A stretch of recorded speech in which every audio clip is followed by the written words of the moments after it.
Gracias, pero sin duda esto, como le decimos, lo puede cambiar absolutamente todo lo que sucede en Internet y las redes sociales. Por eso vamos a profundizar. Esto es un tema realmente importantísimo y para eso hemos invitado al experto en tecnología, el señor Ariel Coro, al que doy la bienvenida una vez más al 24/7. Ariel, buenas tardes.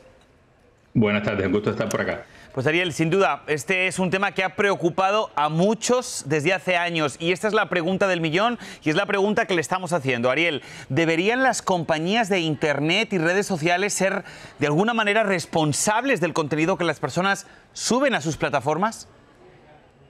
Bueno, hay que darse cuenta cuáles son los dos lados de la ecuación.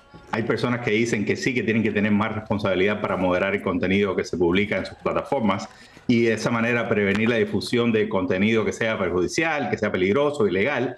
Pero el otro lado de la ecuación dice que puede limitar la libertad de expresión y el acceso a la información. Por último, esto es un debate legal que hay que darse cuenta que hay que darle un enfoque cuidadoso porque las implicaciones no solamente son legales, sino que son legales, sociales, éticas y pueden completamente afectar nuestra sociedad moderna.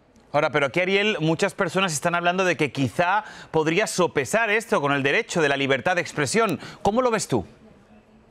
Bueno, definitivamente va a tener un impacto de una manera o de otra. Hay que darse cuenta del lado bueno y del lado malo. Por un lado, podría disminuir difusión de contenido potencialmente perjudicial, peligroso, ilegal. También podría fomentar una cultura de más responsabilidad a la hora de controlar ese contenido por parte de las compañías de redes sociales. Hay que darse cuenta que la televisión y radio y otros medios de difusión masiva tienen estas reglas en su lugar. Es decir, que uno no puede sencillamente ponerse en televisión y ponerse a decir cualquier cosa porque puede tener problemas y ramificaciones legales. En el Internet no es el caso. Pero, por último, yo creo que podría aumentar la transparencia y la rendición de cuentas de las empresas de Internet y redes sociales que han crecido de una manera desorbitante y que en este momento ellos no quieren tener esos gastos de potencialmente de moderación de contenido y control de la información que se publica en sus redes, porque sencillamente es más barato no hacerlo.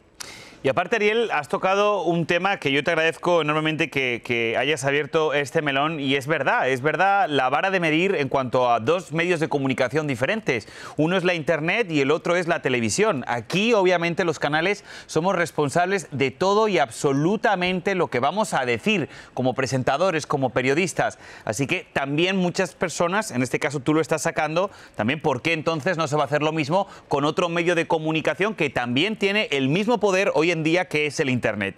Ahora, lo que sí también es otro tema que también se está abordando en estas polémicas decisiones de la Corte Suprema son los algoritmos.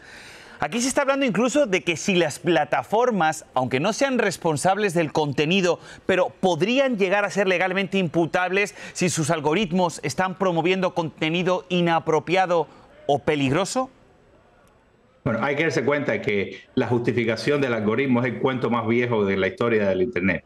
El algoritmo es sencillamente una serie de parámetros que son programados por una serie de personas que son representados por una compañía. Este algoritmo toma decisiones. Quiere decir que antes los nazis en el juicio de Nuremberg decían: yo maté a tantas personas porque el jefe me dijo que lo hiciera. El argumento de hoy en día es que esto está pasando porque el algoritmo dijo que lo hiciera. Bueno, ¿quién es el jefe? ¿Quién es el algoritmo? No es necesariamente hacer esa comparación, pero hay que darse cuenta de las consecuencias potenciales que puede llevar sencillamente seguir ciegamente a un algoritmo oscuro de caja cerrada que no se sabe cuáles son las determinaciones que está tomando. Hay que darse cuenta que estos algoritmos pueden recomendar de manera activa y persistente contenido que puede incitar a la violencia, la discriminación, la desinformación, y las plataformas en este caso dicen: bueno, pues el algoritmo no es culpa mía, y se van de la conversación.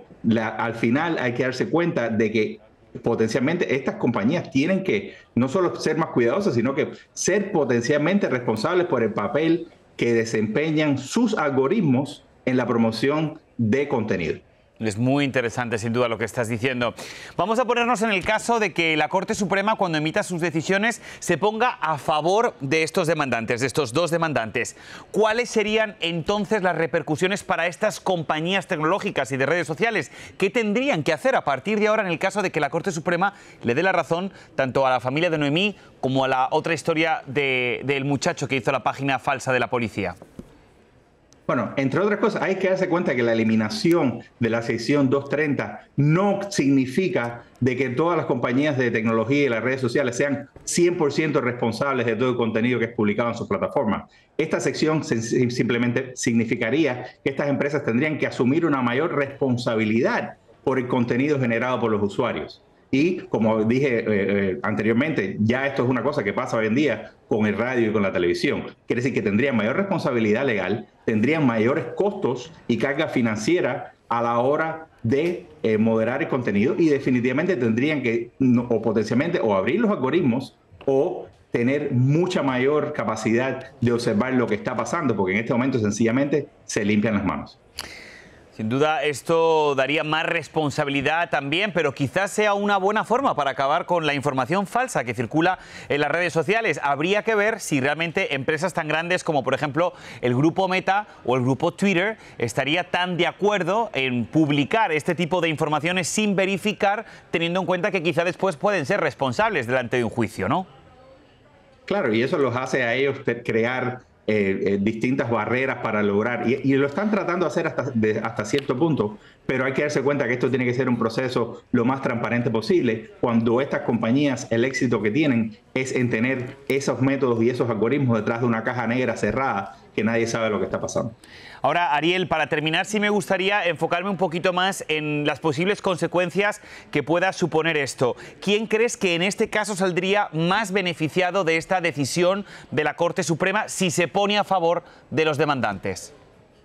Bueno, yo creo que las personas en general que han sido afectadas por este tipo de incidentes tendrían ahora un caso que poder litigar. Hay que darse cuenta también de que en este país el costo de la litigación es increíblemente caro, así que no todo el mundo va a tener acceso, pero esto pondría a estas compañías en un modo de observación y de cuidado, darse cuenta que potencialmente los podría destruir, así que cambiarían muchas de las pólizas con las que hacen negocios, y hay que darse cuenta de que crecieron de una manera explosiva durante todos estos años, pero ahora tienen que lidiar con las consecuencias de sus acciones de una manera o de otra.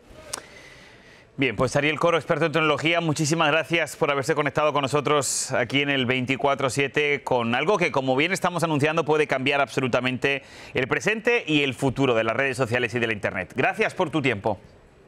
Un placer.